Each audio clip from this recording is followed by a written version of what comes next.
you're born into a dynasty, let's say a banking dynasty, and you're born a billionaire, and you have everything you've ever wanted ever, and money has absolutely no value at all, and a brand new Ferrari doesn't mean a thing. You could buy one every 10 minutes for the rest of your life, and money doesn't make you happy. What's the one thing that's gonna make you happy? Controlling others. Controlling others. Power.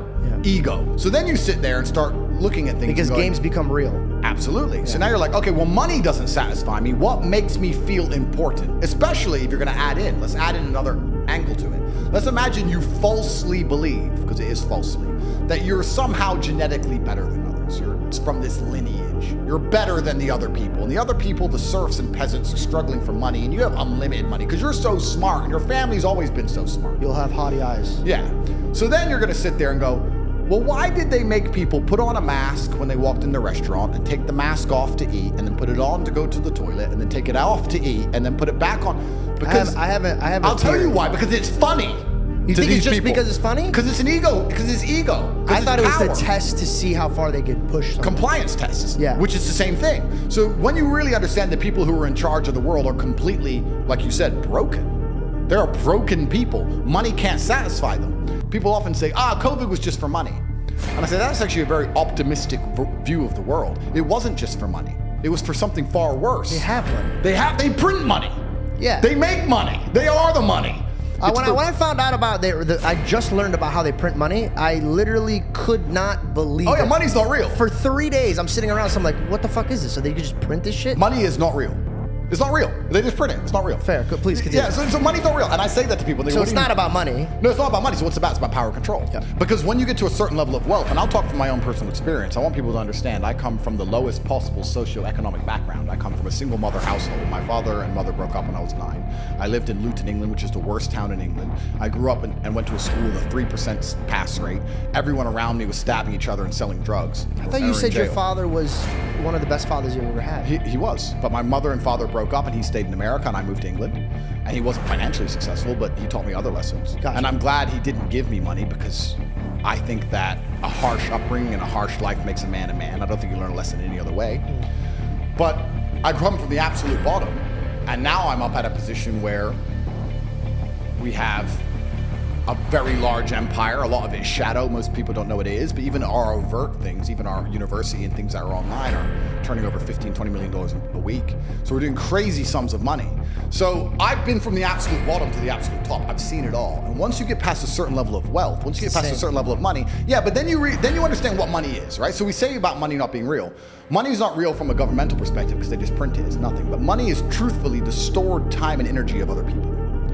If you have money, you have stored time and energy of other humans. Because hourly rates. That's right. Because I can take that money and make someone else use their time and energy for X thing. Got it. So it's a different version of slavery.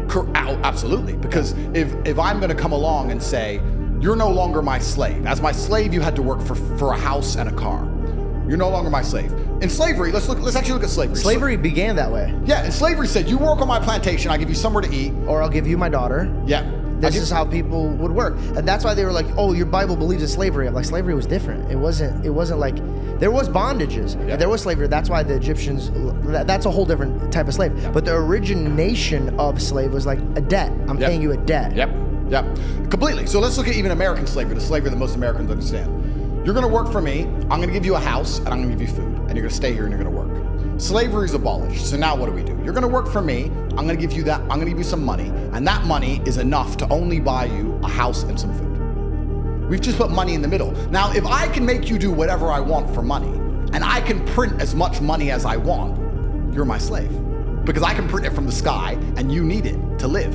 So you are my slave. Money's not real. So I have all of this money. I have the stored time and energy of other humans. And once you get past a certain level of wealth, you understand, which ties back to COVID, that you're not interested in money. What you're interested in is people. It's always been about having good people around you. You want a beautiful, doting, loving woman who's obsessed with you. You want good brothers who will stand by you and make you motivated. You want bodyguards who are going to protect you. You want people. And then you want to look at it further down the rabbit hole. You want to get more sinister. If you've been born into a lineage or a dynasty or the people who control the world, you want robot people. You don't want to be spoken to disrespectfully. In your empire, in your podcast empire, right? You now have a podcast. Would you allow a member of staff to come along and say, this is bullshit. I don't like how you do this. This is shit. You're shit. Or would you fire him? I don't know if I would fire them. I would first try to teach them how to behave. And if they didn't listen? They're out. Absolutely. So let's imagine you ran a country. Okay. All right. Let's imagine you ran the world. And then let's imagine there's this guy called Talk G who sits down there because the most Googled man in the world for telling the world that COVID's a lie.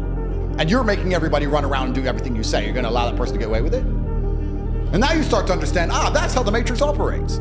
So the people who are broken, raised on money, are so obsessed with power and control, which explains a lot of the society we're in, because they don't look up to God. These people think they are God. So that's the biggest fault. And they're trying to make robots of us all. They're trying to enslave us. I you know what bothers me more than anything is when I walk into an establishment and the person who's working is like, go to there, and they point at a machine. What breaks my heart is that machine is going to replace you. Yep.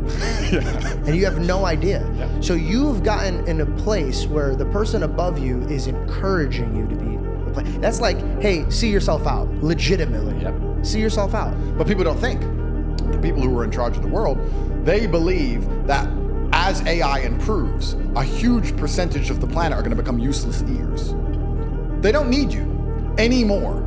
That actually scares me. The guy who created it even is scared of it. Well, that's the thing. So let's give a thought experiment. As it stands right now, most people are so uninteresting and so unremarkable that you could replace them online with a chat GPT bot and you wouldn't really notice.